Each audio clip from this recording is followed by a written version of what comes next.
하나님께 영광이 된 줄로 믿습니다. 오늘은 총회가 제정한 여신도의 주일입니다. 참으로 하나님께서 이 땅에 귀한 여성들을 창조하시고 남성들과 더불어서 세상 아름답게 살아갈 수 있도록 하나님께서 축복해 주셨습니다. 남성과 여성은 동등하지요. 또 서로 사랑하고 존경하고 서로 섬기며 살아야 할 그런 하나님께서 창조하신 귀한 존재들입니다. 여신도의 주일을 맞이해서 오늘 저는 본문 말씀 중심에서 귀한 여인이라는 제목으로 함께 은혜를 나누기를 원합니다. 여보라고 하는 단어가 있죠. 여보. 부부 사이에 주로 많이 사용하고 있습니다. 여보라고 하는 말은 여보시오, 여기 보십시오 라가 그 줄어서 된 말이라고 합니다. 근데 이 여보라고 하는 말은 겉뜻과 속뜻이 있다고 그러죠. 겉뜻은 뭐냐? 별로 친하지 않는 사람, 서먹한 사이에 있는 사람을 부를 때 이 말을 사용했다고 하죠. 길을 가다가 그 사람 이름을 모르죠. 그러나 길을 물을 때 여보세요. 어디로 가는데 어떻게 가야 됩니까? 할 때 여보세요. 또 여보십시오. 또 조금 여보쇼 라고도 이야기할 수 있습니다. 근데 과거 우리 시대에는 옛날에는 부부 사이가 지금처럼 허물 없이 대하기가 어려웠던 시절입니다. 어른들 앞에서 너무 이렇게 가깝게 하는 것이 어른들에게 결례가 된다 생각해가지고 약간 무심한 듯하게 이게 서로 대했던 그런 시대가 있었습니다. 그래서 낯선 사람 부르듯이 여보시오, 또 여보, 뭐 이렇게 하면서 사용했던 것이 일반적인 호칭이 됐다. 그런 말이 있습니다. 좀 일리가 있는 것 같습니다. 그런데 속뜻이 있다고 합니다. 속뜻. 이 속뜻을 이야기할 때 이제 한자어를 사용하고 있는데 여는 같을 여를 쓰고 있고요. 보는 보배로울 보, 보배 보를 쓰고 있습니다. 여보라고 하는 말은 보배와 같은 사람이다. 그런 뜻이 있다는 것이죠. 보배와 같이 소중하고 귀한 사람. 여보. 며칠 전에 결혼한 두 사람 오늘 여러분들 앞에 인사도 할 텐데요. 여보라고 하는 말을 초창기에 부르지 못하면 평생 못 부르는 경우도 있다고 합니다. 요즘 부부 사이에 서로 여보라는 소리를 하지 않고 뭐 자기랄지 뭐 오빠라고 한다든지 다정하게 보일지는 모르겠지만 좀 뭔가 좀 그렇습니다. 여보라고 하는 말은 보배와 같이 소중한 사람. 남편의 아내를 향해서 여보, 당신은 보배와 같은 사람이요. 그런 의미에서 여보라고 부르고 있는 것이고요. 아내가 남편을 향해서 여보라고 부르는 것도 역시 당신은 보배로운 사람입니다. 보배와 같이 귀한 사람입니다. 라는 그런 마음을 가지고 서로를 호칭하는 것이다. 혹시 여러분 지금까지 이 말을 잘 사용하지 않았다면 한번 사용해 보시면서 정말 이건 낯선 사람, 별로 친하지 않는 사람처럼 부르듯이 무심하게 부르는 언어가 아니라 정말 당신은 내게 보배로운 사람입니다.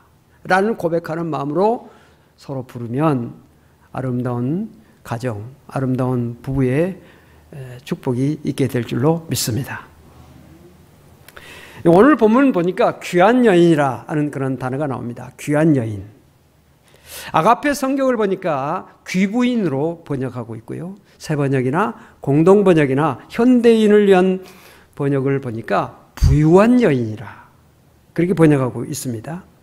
미국의 NIV 성경에는 부유한, 잘 사는 여인이라는 뜻을 가지고 있고요. 킹 제임스 버전을 보면 위대한 여인이다 그렇게 번역을 하고 있습니다. 그렇기 때문에 오늘 우리가 봉독한 이 말씀 가운데 나오는 이 귀한 여인이라고 하는 그 의미는 부유하다, 잘 살고 있다, 또 위대한 여인이다, 귀부인이다, 기품이 있는 그런 여인이다라는 의미를 담고 있다 생각할 수 있습니다. 오늘 말씀을 우리가 읽어보면 이 여인이 어떤 여인인가, 왜 이런 인정을 받을 수 있는 사람이라 할 수 있을까 하는 것을 생각할 수 있습니다. 이 여인은 엘리사를 위하여 자기 집 위층에다가 작은 다락방을 지어서 엘리사가 거기서 올 때마다 머물도록 했습니다. 가나안 사람들은 상상할 수 없는 그런 일들입니다. BC 3000년, 그때는 특별히 북왕국 이스라엘은 매우 어려운 시절을 살고 있었습니다. 아수르의 공격, 그 강대국의 그 어떤 영향 속에서 북왕국 이스라엘 사람들은 굉장히 어려운 삶을 살았습니다. 오늘 말씀 바로 전에 그 이야기를 우리가 살펴보면 이런 이야기가 있습니다. 여러분들 잘 알고 있는 내용이죠. 선지자 생도, 즉 오늘날로 말하면 신학생 아내가 남편이 죽었습니다. 선지자가 되려고 하는 그 남편이 죽고, 남편이 죽고 나서 유산을 남겨야 되는데 유산을 남긴 것이 아니라 빚을 남겼습니다. 그래서 어려운 생활을 이끌어갈 남편이 세상을 떠났으니 정말 힘들었죠. 안 그래도 빚까지 남겼으니. 그래서 빚쟁이가 와가지고 두 아들을 종으로 끌어가려고, 종으로 팔려고 그렇게 하는 것입니다. 그 당시에 돈이 없으면 아들이나 딸을 종으로 파는 경우들이 많이 있었습니다. 또 몸으로 때워야 되는 그런 시절이기 때문에 이런 딱한 사정을 이 엘리사에게 와서 호소를 합니다. 그때 엘리사가 말합니다. 너희 집에 뭐가 있느냐? 우리 집에 기름 한 병밖에 없습니다. 그러면 아들과 같이 집에 돌아가서 동네 사람들에게 그릇을 많이 빌려다가 문을 닫고 그 기름을 부어라.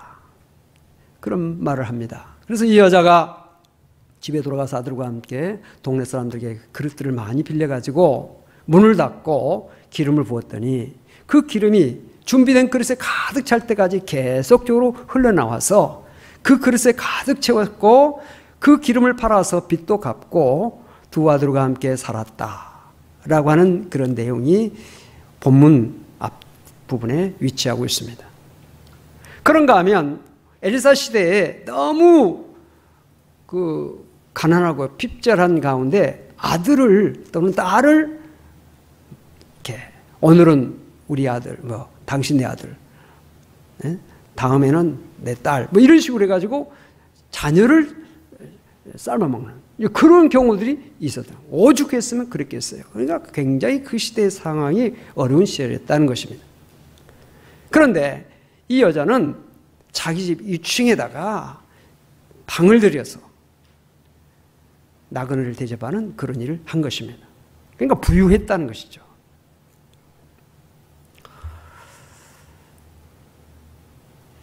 그런데 그것만 가지고 부유했기 때문에, 여유롭다고 하는 것 때문에 귀한 여인이라고 표현하지는 않고 있습니다. 성경에는 그녀를 귀한 여인이라고 부르는 이유가 또 다른 이유가 있습니다. 그것은 그녀의 마음가짐이 하나님 보시기에 아름답고 귀했기 때문에 라고 하는 것입니다. 그의 마음가짐이 아주 좋았다는 거죠. 아름답고 그의 마음이 참 너그럽고 그런 것이 있었습니다.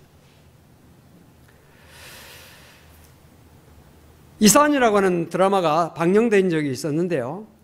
그 이산은 이제 정조대왕에 대한 이야기를 다룬 드라마입니다. 그 드라마에 보면 정조가 사랑하는 여인이 있었습니다. 그 사랑하는 여인은 신분이 천한 사람이었습니다. 그런데 그 여인을 굉장히 사랑하죠. 그래서 후궁으로 참 어렵게 반대가 많이 있었음에도 불구하고 후궁으로 맞아들입니다. 그런데 정조가 아들이 없었습니다. 온 나라가 아들을 기다리는 가운데 이 후궁이 아들을 낳습니다. 원자죠. 그래서 원자를 세자로 책봉하려고 그러니까 중신들이 극렬히 반대합니다. 천한 출신이라는 거죠. 그런데 이 어린 원자가 이게 있는데 누군가 그에게 천한 것이라고 그런 이야기를 한 것입니다. 그래서 이 어린 원자가 천한 것이라고 하는 그 뜻이 뭘까? 골똘히 생각하고 있는데 정조가 아들 이렇게 놀고 있는 모습을 보고, 앉아 있는 모습을 보고 다가옵니다. 그때 원자가 정조에게 묻죠. 그림을 그려서 사람들이 저더러 천하다고 하는 겁니까? 라고 묻습니다. 이 후궁이 원래 그 도화서에서 그림을 그리는 그런 화사입니다. 그 당시에 그림을 그리는 사람 별로 이렇게 천하게 생각을 했던 것이죠. 그리고 그 가문이 좀 천한 가문이다, 뭐 이렇게 해가지고. 근데 이 어머니의 영향을 받아서 이 아들도 그림을 그리는 걸 좋아했던 것 같아요. 그래서 그림을 그리는데, 그림을 그려서 사람들이 저더러 천하다고 하는 것입니까? 라고 왕에게 묻는 것입니다. 그때 정조가 이 애한테 누가 좀 상처 주는 말을 했구나 생각해가지고 아들을 앉혀놓고 손을 붙잡고 다정하게 이야기를 합니다. 이 아비가 귀한 것과 천한 것이 무엇인지 알려주마. 일전에 원자가 기르던 새가 죽었을 때 원자는 어찌했더냐? 너무 슬퍼서 제 손으로 땅에 묻어 주었습니다. 라고 대답합니다. 또 일전에 한 나인의 실수로 원자의 얼굴에 상처를 냈을 때 어찌했더냐? 저 때문에 벌을 받을까 봐 걱정이 돼서 누구인지 아무에게도 말하지 않았습니다. 그래, 그랬었지. 그런 어진 마음을 가진 사람은 귀한 사람이란다. 천한 사람은 그런 마음을 갖지 못하고 누군가를 약하고 힘이 없다고 그것을 손가락질하고 함부로 대하는 것이야. 자, 이 아비 말대로 한다면 원자는 천한 사람이냐 귀한 사람이냐? 귀한 사람이옵니다 라고 대답합니다. 그래, 그렇다. 원자는 세상 누구보다 귀한 사람이다. 그건 네가 이 아비의 자식이기 때문이 아니다. 그건 원자가 어마마바의 심성을 물려받아 어진 마음을 지녔기 때문이란다. 현명한 성군 이산 정조는 어진 마음을 가진 사람은 귀한 사람이고 누군가가 약하고 힘이 없다고 손가락질하고 함부로 대하면 천한 사람이다 라고 하면서 장차 자기의 뒤를 이어 왕이 될 어린 아들을 가르친 것을 소개하고 있습니다. 그렇습니다. 이 여인은 어진 마음을 가진, 남을 불쌍히 여기는 마음, 도와주려고 하는 그런 마음을 가지고 있기 때문에 귀한 여인이라고 인정을 받을 수가 있었던 것입니다. 본문을 보면 이 여인은 자기 집 곁을 지나가는 나그네들을 집으로 초청해서 식사 대접을 하고 잠자를 제공하는 일들을 많이 했음을 알 수 있습니다. 우리 주변에 가끔 자기의 할머니 이야기를 할지 어머니 이야기를 하는 분들이 가끔 있어요. 근데 그런 이야기를 이제 들어보면 우리 할머니는 이 잔치 때 많이 음식을 준비해가지고 동네 그 가난한 사람들 또 거지들을 많이 초청해가지고 그 사람들 다 먹여주었다. 뭐 그런 이야기. 또 거지들이 오면 반드시 텐마루 한쪽에다가 상을 차려서 꼭 식사를 대접해서 따뜻한 식사를 대접해서 보냈다. 뭐 그런 이야기들을 하는 사람들 이야기 들었는데 대부분 그런 분들 어머니가 그랬다든지 할머니가 그랬다는 하는 그런 분들 보면 대부분 보면 그 사람들의 인격이 좋은 인격들이다 하는 것을 많이 볼 수가 있었어요. 이 여인은 정말 나그네들을 대접하는 그런 일을 했습니다. 나그네는 참 배가 고프고 피곤하고 쉴 곳이 필요한 사람들, 잠자리가 필요한 사람이 나그네지요. 그런 사람들을 그냥 무심하게 보내지 않고 그 사람들을 보면 꼭 집으로 데려다가 음식도 먹이고 쉬기도 하고 또 잠자리도 제공해 줬던 그런 모습을 볼 수가 있습니다. 성경은 이스라엘 민족이 애굽에서 나그네였음을 기억하고 나그네를 영접하고 대접하라고 말씀하고 있습니다. 예수님께서 말씀하신 마태복음 25장을 보면 마지막 심판 때에 모든 민족을 목자가 양과 소를 구분하듯이 오른편과 왼편에 모든 사람들을 두시고 심판하시겠다고 말씀하셨습니다. 그때 오른편에 있는 사람들에게 그 주님께서 말씀하십니다. 내가 줄일 때 너희가 먹을 것을 주었고 목마를 때 마시게 하였고 나그네 되었을 때 영접하였고 헐벗었을 때 옷을 입혔고 병들었을 때 돌보았고 옥에 갇혔을 때 와서 보았느니라 라고 하시면서 이웃을 대접하는 것이 곧 주님을 대접하는 것이라고 말씀하고 있습니다. 생활이 여유롭다고 나그네를 대접할 수 있는 것은 아닙니다. 좀 생활이 어려워도 그런 마음을 가지고 있는 사람들은 대접하고 서로 이렇게 베푸는 그런 모습들을 우리가 많이 볼 수가 있습니다. 성경에 나그네를 영접하여 복을 받은 사람들이 많이 나오죠. 대표적인 사람들이 이제 창세기 18장에 나오는 그 아브라함, 또 오늘 본문에 나오는 이 귀한 여인 등등 여러 사람들을 우리가 볼 수가 있는데, 창세기 18장을 보면 아브라함이 장막문 앞에 앉았다가 나그네 세 사람이 지나가는 모습을 보고 그들을 자기 집을 초청합니다. 정중하게, 아주 성경에 보니까 아주 간곡하게 그들을 자기 집으로 초청해가지고 발을 씻겨주고 그리고 음식을 제공하는 그런 모습을 볼 수가 있습니다. 이런 내용이죠. 내 주여, 내가 주께 은혜를 입었사오면 청하건대 종을 떠나 지나가지 마옵시옵고 물을 조금 가져오게 하사 당신들의 발을 씻으시고 나무 아래서 쉬소서. 내가 떡을 조금 가져오리니 당신들의 마음을 상쾌하게 하신 후에 지나가소서. 당신들이 종에게 오셨음이니이다. 극진히 그들을 대접합니다.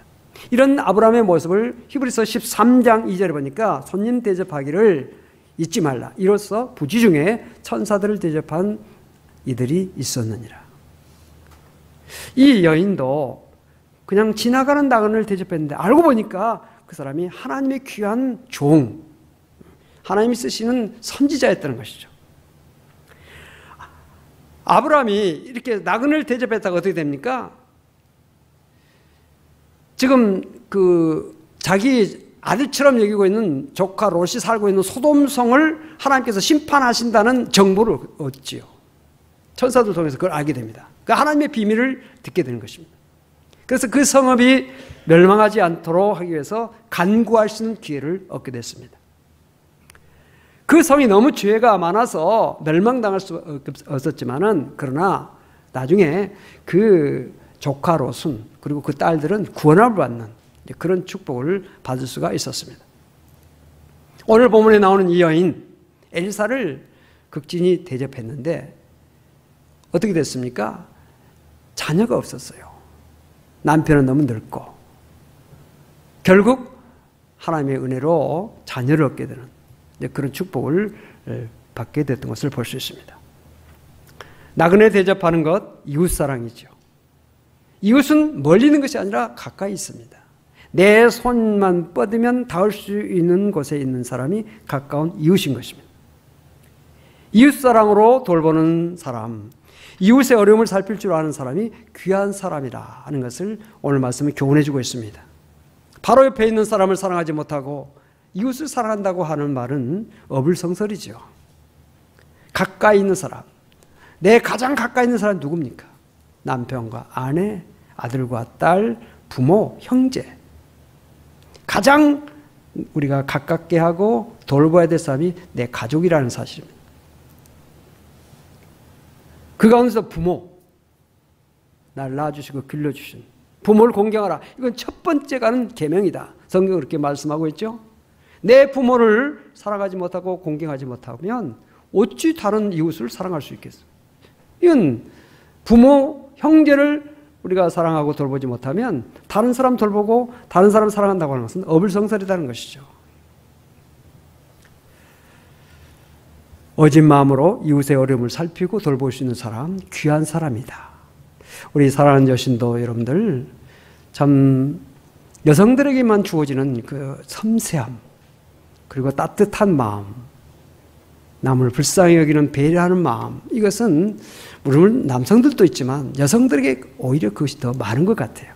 그런 은사를 잘 감당해서 하나님께 사랑받고 많은 사람에게 칭찬받고 존경받는 우리 여신도가 다 될 수 있기를 바랍니다.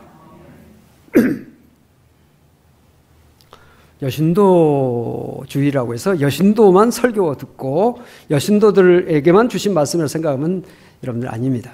하나님의 말씀은 여신도에게 하는 말씀 같지만 또 우리 모두에게 주신 말씀입니다. 네, 그렇게 생각하시고 말씀을 같이 나눌 수 있기 바랍니다. 두 번째로 여인이 귀한 여인이라고 인정받을 수 있었던 것은 영적 감각이 있었다. 다시 말하면 믿음이 있었다는 것입니다. 이 여인은 나그네를 대접하다가 그 나그네가 보통 사람이 아니라 하나님의 거룩한 선지자임을 알게 되었습니다. 어떻게 그것을 알게 됐을까요? 엘리사가 스스로를 밝혀서였을까요? 아닙니다. 내가 선지자다. 내가 하나님의 종이다. 그렇게 밝혀서 안 것이 아니에요. 자주 대접하다 보니까 그의 말하는 거, 행동하는 거, 그 모든 것을 보고 저분은 보통 사람이 아니구나. 눈여겨보니까 하나님이 쓰시는 귀한 종이구나 하는 것을 알게 됐다는 것입니다. 이 여인이 남편에게 말합니다. 항상 우리를 지나가는 이 사람은 하나님의 거룩한 사람인 줄을 내가 아노니라고 말하고 있습니다. 여기 아노니라고 하는 이 말의 의미는 오랜 기간 동안 경험을 통해서 또는 인간의 감각 기관을 통해서 체득한 지식을 가리킬 때 사용하는 단어입니다. 그러니까 경험적으로, 체험적으로 체득해서 알게 됩니다. 이게 진정한 경험적인 그런 지식이죠. 이 여인은 엘리사를 대접하면서 관찰했다는 거예요. 저분이 배가 고프지 않나, 또 몸이 아프지 않나, 피곤하지 않나 유심히 살피면서 봤더니 그분의 어떤 외모도 볼 수 있었겠지만 그 내면의 것도 볼 수 있었다. 저분이 하나님이 쓰시는 거룩한 사람이구나 하는 것을 알게 됐다는 것입니다. 그녀에게 영적 감각이 있었습니다. 당시 북이스라엘은 하나님을 섬기는 사람들이 별로 많지 않았었고요. 섬긴다 해도 자기를 나타내는 사람이 별로 없었습니다. 왜냐하면 우상 숭배자 이세벨이 아합 왕과 결혼하고 나서 아합 왕은 그동안 하나님을 섬겼던 사람인데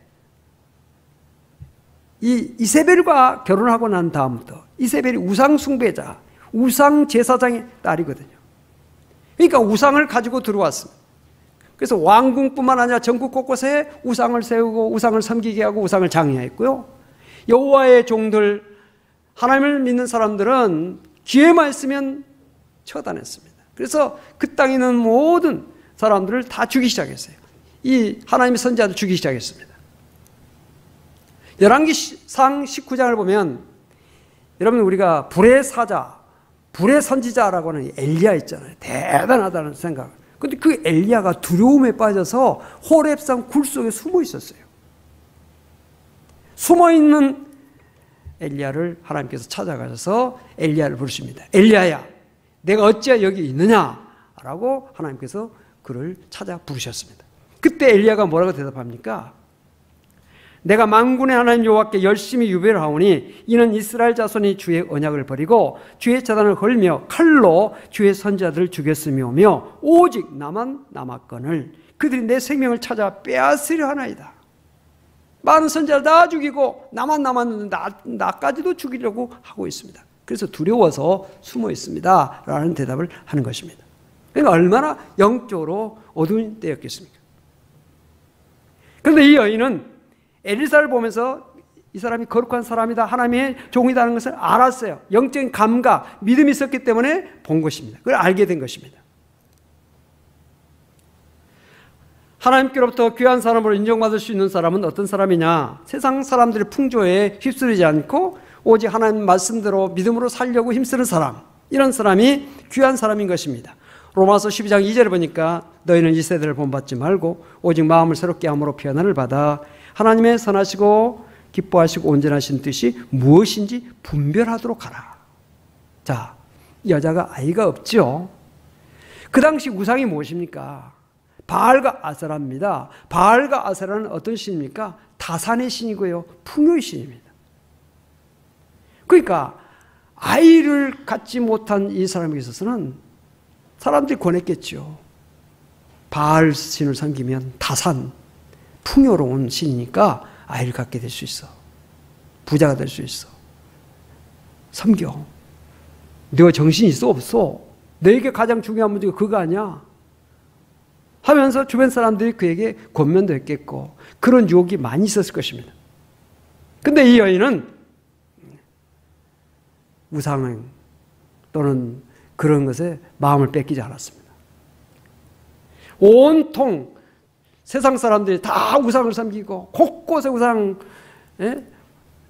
우상의 그 어떤 신상이 세워지고 거기에 경배하고 거기에 절하고 제사 지내고 그런 것이 팽배했죠. 그런 상황 속에서 이 여인은 휩쓸리지 않았습니다. 거기에 유혹되지 않았습니다.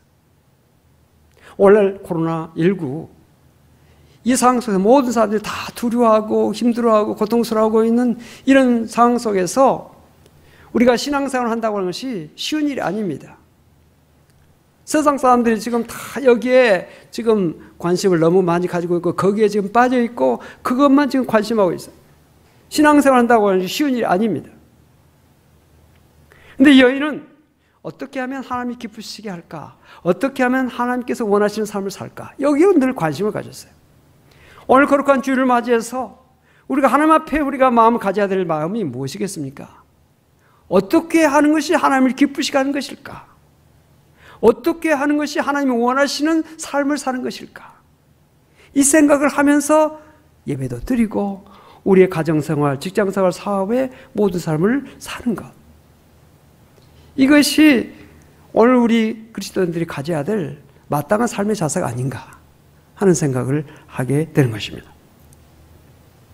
세상 사람들이 보면 이 여인은 한심한 사람이죠. 그러나 이 여인은 믿음의 영적 감각을 잃지 않고 하나님의 사람을 알아보는 영적 안목을 가지고서 로마서 12장의 말씀처럼 정말 하나님이 기뻐하시고 선하시고 기뻐하시고 온전하신 듯이 무엇인지 분별하면서 살았다는 것입니다. 아무나 먹는 것이 아니라 아무거나 우리가 마시는 것이 아니라 아무 행동이나 아무 생각 없이 하는 것이 아니라 하나님의 자녀로서 하나님의 백성으로서 주의 종으로서 직분자로서 내가 어떤 삶을 사는 것이 하나님을 기쁘시게 할까? 어떻게 하는 것이 하나님을 영화롭게 하는 것일까? 어떻게 하는 것이 많은 사람들에게 은혜가 되고 덕이 되는 삶을 사는 것일까? 이 여인은 그 생각을 하고 살았다는 것입니다.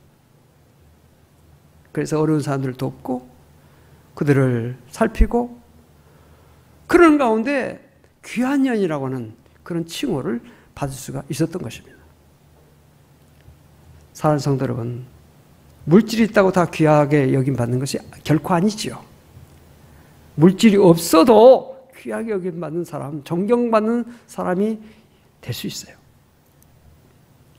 우리 여신도가 참으로 교회를 섬기고 오늘도 말씀을 묵상하고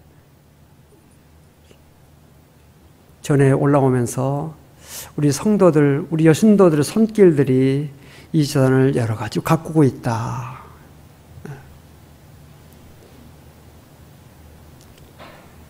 강단으로부터 시작해서 모든 부분을 우리 여신도들이 또 남신도들도 돌보고 있고 살피고 있다.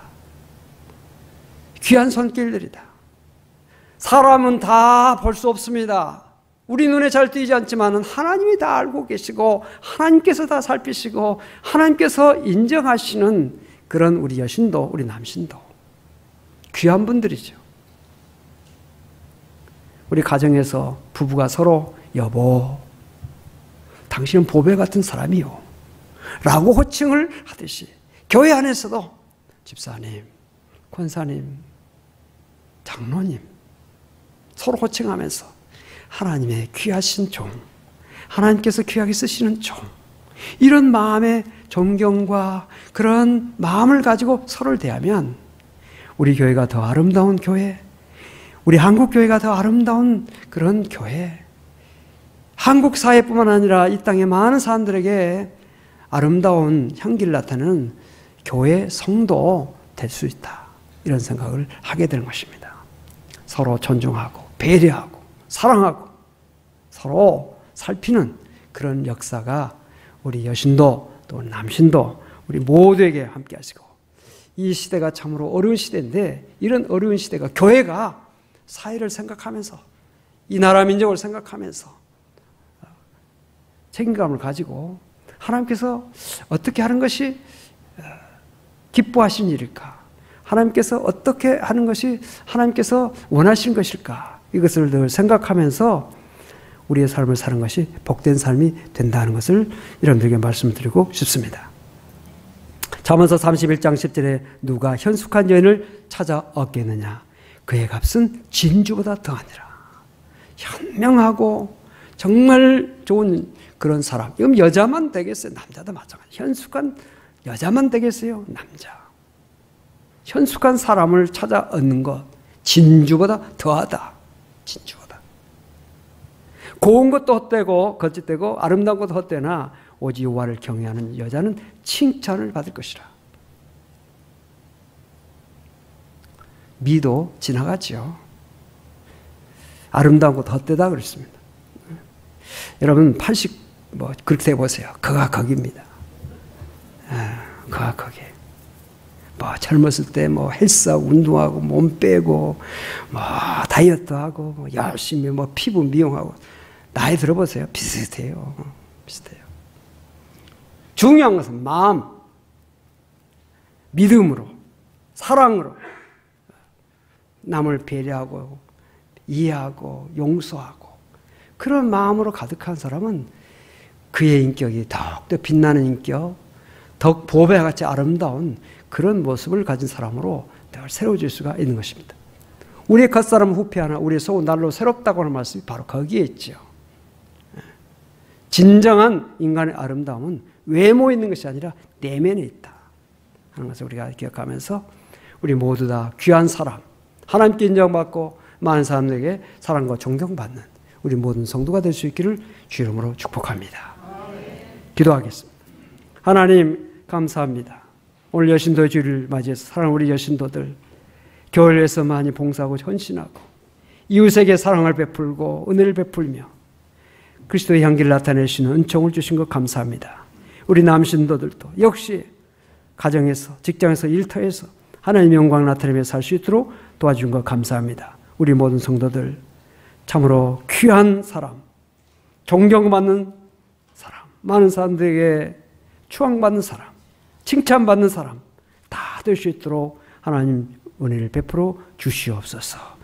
가정에서도 직장에서도 사업장에서도 우리 성도들이 있는 곳마다 아름다운 열매가 아름다운 향기가 풍성히 나타날 수 있도록 복을 내려 주시옵소서. 감사드리며 예수 그리스도 이름으로 간절히 기도하옵나이다. 아멘.